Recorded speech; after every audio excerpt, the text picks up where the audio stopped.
Hi, my name is Tisha Robinson-Daly, and I'm a writer and director. Today I'm here to talk about my feature documentary, High, about tower climbers. In July of 2014, a friend of mine who works in telecom called to tell me the story of Joel Metz, a 28-year-old tower climber.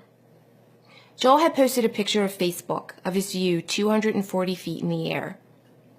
An hour later, the cable that was supporting the 1,800-pound antenna they were lifting snapped, severing off his arm and decapitating him.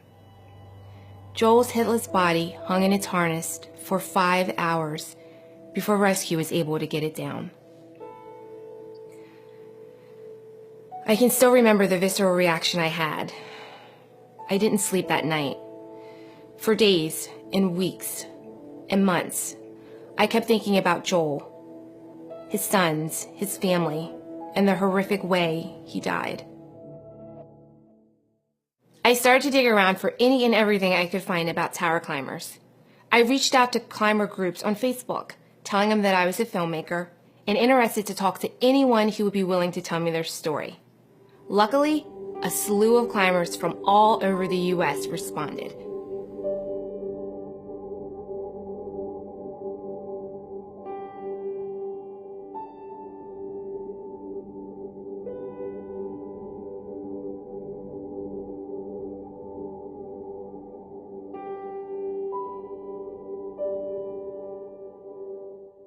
We live in a technological era, technology growing faster than any of us can keep up with.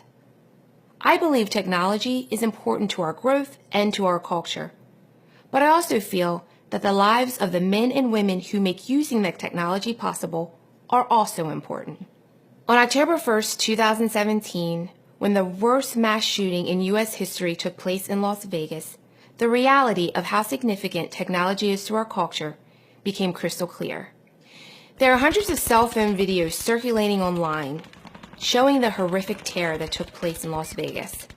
In these videos, you can hear rounds of gunfire, you can see people trampled on the ground, people screaming, people hollering, and in the midst of this unthinkable terror, there are men and women with cell phones in their hand recording instead of running for their lives.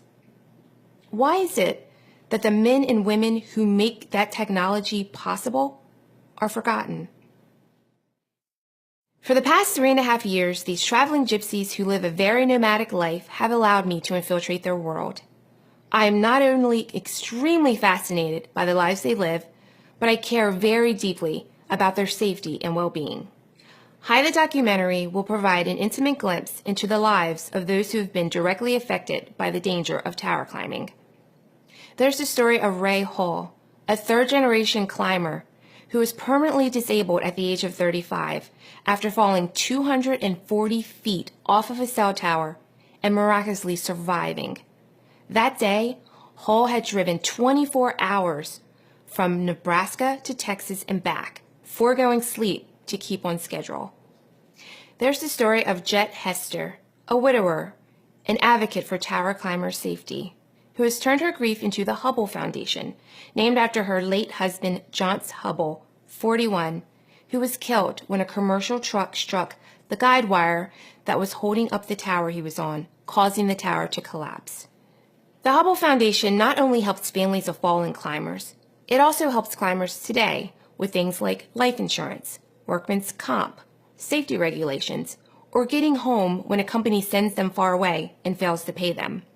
We will also follow Kathy Hudson, a grieving mother who lost her 21-year-old son Chad when he slipped off the top of a 180-foot wet and icy water tank he should have never been on.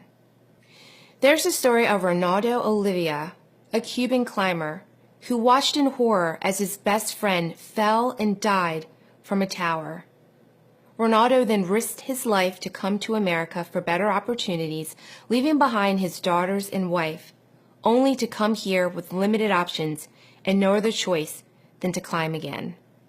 High will also delve into the minds and lives of climbers today who get up and go to work every day knowing the possible impending dangers. They are the female climbers that navigate their way through the good old boy-dominated industry. The young climbers, the married climbers, and an African American climber who is one of only a handful of them in the U.S. Hi is my tribute to all the fallen climbers, their families, and to all the climbers today. In the coming months, I will post ways that you too can help assure that their important stories get told. In the meantime, please hashtag Climbers Lives Matter to help spread the word. Thank you for your time.